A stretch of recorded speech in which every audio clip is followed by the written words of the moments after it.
अस्सलाम वालेकुम, कैसे हैं आप सब। आज मैं बना रही थी क्रीम के साथ मक्खन, तो मैंने सोचा क्यों ना आपके साथ रेसिपी शेयर करूं। यहाँ पर मैंने 1 लीटर क्रीम जो है ये बाउल में डाली है, जो फुल क्रीम जो होती है ये मैं सारी इसमें अंदर डाल रही हूँ। और आपने इसको क्या करना है कि ठंडी क्रीम होनी चाहिए। ये वाली क्रीम मैंने ली है जो यहाँ पर मेरे पास जो मिलती है। अब इसको मैं बीट करूँगी और इतना सारा इसको बीट करना है कि ये थिक हो जाए। आपने बीट करते जाना है, जब ये थिक होगी ना आपने इसको बीट करते जाना है, इतना करना है मक्खन अलहदा हो जाएगा और जो लस्सी सी बन जाती है ना वो अलहदा हो जाएगी। क्योंकि सर्दियाँ हैं तो आपने इसमें ठंडा पानी नहीं डालना, आपने इसमें गर्म पानी डालना है।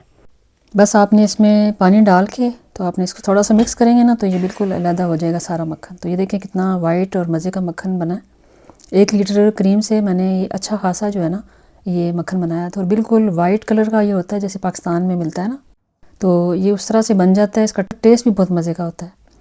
और अम्मी जब हम छोटे होते थे तो अम्मी हमें सुबह सुबह ना फ्रेश मक्खन निकाल के पराठों के साथ हमें देती थी। तो आज मुझे ना बस उसी तरह के मक्खन और पराठे की क्रेविंग हो रही थी। और सिर्फ एक क्रीम के साथ ना आप देखें कितनी जल्दी ये इतना मज़े का मक्खन बन जाता है। तो ये वैसे हल्के हाथों से इसको दबाते जाएंगे तो ये सारी इसके अंदर से जो है ना पानी या लस्सी है जो वो निकल आएगा। अगर आप चाहें तो इसको मज़ीद क्लीन करना है तो बर्फ़ के पानी में आप इसको डाल के तो थोड़ा सा वाश कर लें। लेकिन मैं इसको ऐसे ही रखती हूँ, थोड़ा सा फ्रिज में रखूँगी तो ये थोड़ा सा जब सेट होगा ना तो जो लस्सी है वो एकदम से एक साइड पे हो जाएगी। तो आप उसे ड्रेन कर लें। इसको आप गर्म करके देसी घी भी बना सकते हैं। बहुत टेस्टी बना है मक्खन, देखें आपको नज़र आ रहा है। मैंने इसको एक क्यूब की शक्ल में बना दिया था। साथ में बना रही हूँ अपने लिए अच्छा पराठा और ये मैंने इसको रोल करके साइड पे थोड़ी देर के लिए इसको रेस्ट दूँगी और इसके बाद मैं इसको करूँगी रोल। और देखें कितना मज़े का ये पराठा तैयार होगा।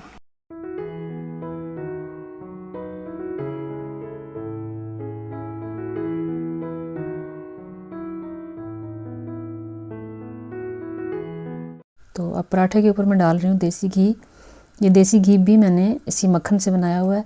तो नेक्स्ट टाइम मैं आपको इसी मक्खन से देसी घी बनाना सिखाऊंगी।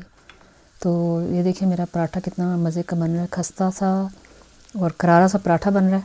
और देखिए कैसे फूल रहा है ना पराठा में। ये चक्की के आटे का पराठा है, मैंने मैदा यूज़ नहीं किया। ये मेरा बन गया पराठा। अब मैं इसके ऊपर रखूँगी, ये देखें ये है मक्खन। साथ मैंने रखा अचार और चाय मेरी ब्रू हो चुकी थी, इसमें मैं डाल रही हूँ दूध। और ये देखें मेरा पराठा और मक्खन मेल्ट हो गए। तो बहुत ही मज़े का ये मक्खन बनता है, इतना टेस्टी होता है कि ज़रूर ट्राई कीजिएगा। अल्लाह हाफिज़।